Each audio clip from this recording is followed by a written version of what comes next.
All right, today we're looking a little bit more at triangles. Here we have two new theorems for us. First one says if one side of the triangle is larger than another side, then the angle opposite the first side is larger than the angle opposite the second side. Second theorem here says if one angle of the triangle is larger than another angle in the side opposite. Look, you can read through these, but it's just going to make sense if we look at a triangle. So here it says order the side lengths of this triangle from least to greatest. Now what those theorems were just saying, one of them said that the side lengths opposite the greater angles are going to be the greater sides. Those are going to be the longer sides, I should say. So here, this one's 60. This side right here is opposite the 40. And what is this missing angle right there? That missing angle is 80 degrees. And also think about the side that's opposite that one. Well, the smallest, the shortest side is going to be opposite the smallest angle. So the smallest angle is 40, the shortest side is BC. The next shortest side would be opposite 60, that's AC. And finally, the longest side is going to be the one opposite the greatest angle, and that's going to be AB. And that's what one of those theorems just told us. We're thinking about the relation between the angles of a triangle and the length of their sides. B, order the measures of the angles in this triangle from least to greatest. So essentially the converse of what we just talked about. The smallest angle is going to be opposite the shortest side. So the smallest angle will be angle Y, that will have the least measure. The second shortest will be angle Z. And then the third shortest, the longest, would actually be angle X because that is opposite the largest side.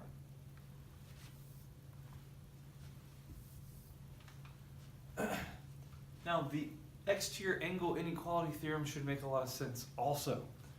Remember, back in the day we had talked about exterior angles of a triangle. X will be the sum of these two angles, right? Angle X over here, this exterior angle will be the sum of the two remote interior angles. That is the exterior angle, the triangle exterior angle theorem. All right, so here, all this is saying is that the measure of an exterior angle is going to be greater than the measure of either of the remote interior angles.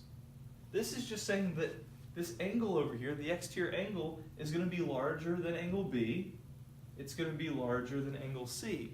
Well, duh, of course this is going to be larger than either one of these individually because we know it equals the sum of two angles. So it has to be larger than each one individually. That's all this is saying.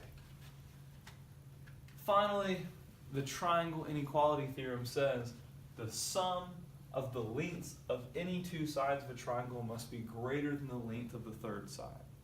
When you're looking at three side lengths of a triangle, if we add any two of them up, they're always going to exceed the length of that third side.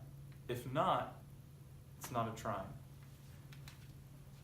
Here it said decide if each set of lengths could form a valid triangle. 3, 4, 5, I think in our heads we already are thinking we know this is a Pythagorean triple. Yes, this is going to work, but let's prove it. 3 plus 4 gives me 7. That's greater than 5. 4 plus 5 gives me 9. That's greater than 3. And 3 plus 5 gives me 8. That's greater than 4. And so when we check each set of two numbers, they always exceeded the length of that third side. So this one worked.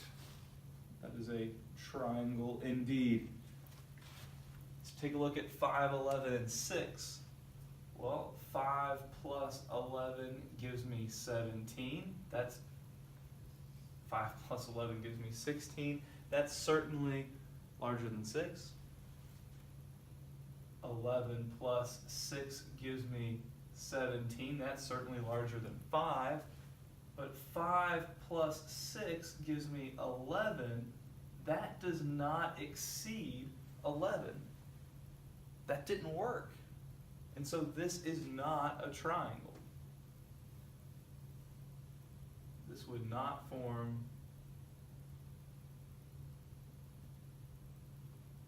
a triangle. It just wouldn't.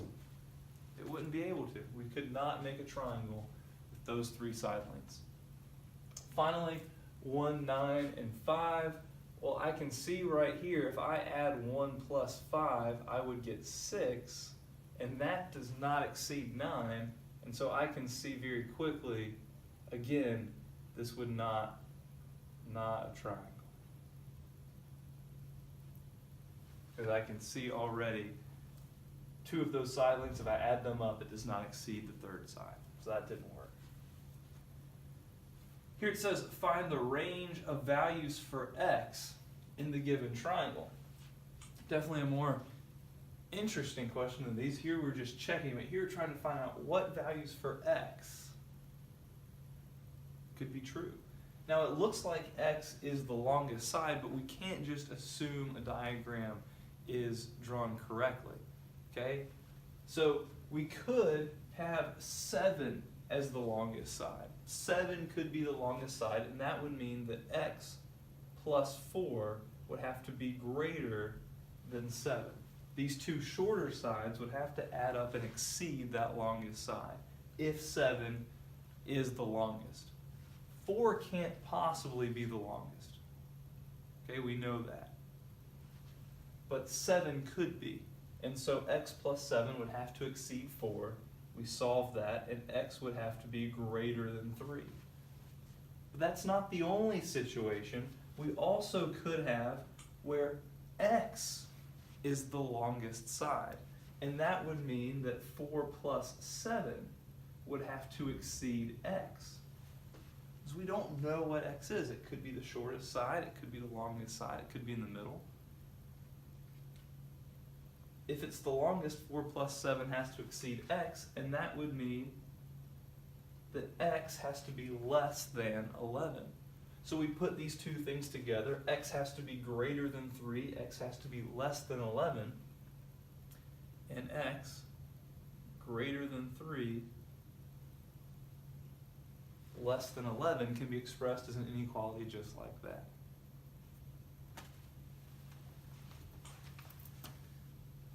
Finally, planning a trip here. It says Simone took a flight from Atlanta to London. At this distance from London to New York, that distance, and then took a flight back to Atlanta. Assuming that all 3 trips are straight lines, determine the range of distances from least to greatest she could have traveled all together. All right.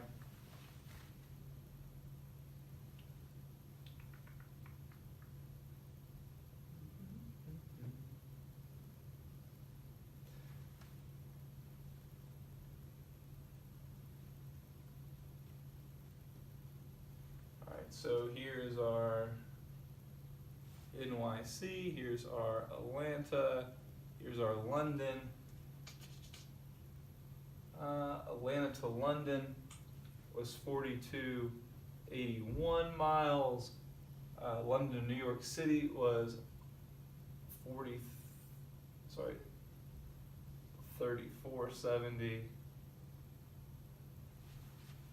And then she took a flight back to Atlanta. Assuming all 3 trips are straight lines, determine the range of distances. Okay, so pretty similar to what we just did. X could be a longer distance. X could be a shorter distance. Kind of silly. We could probably find the distance from Atlanta to New York City, but we're assuming. We don't know exactly where she's flying out. We know this is going to make a triangle. We're just going based on, we know this is going to be triangular. So, x could be the shortest side, or one of the shorter sides. And I think that would probably make sense if x was a shorter side.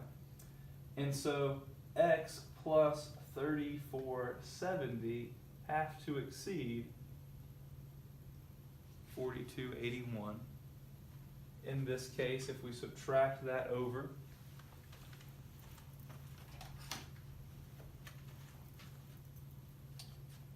$42.81 minus 3470, x would have to be greater than 811, but we also could have x being the greatest side. That is also possible if this is going to be a triangle, and so we could have 3470 plus 4281, and this would have to exceed x. So if we add those together,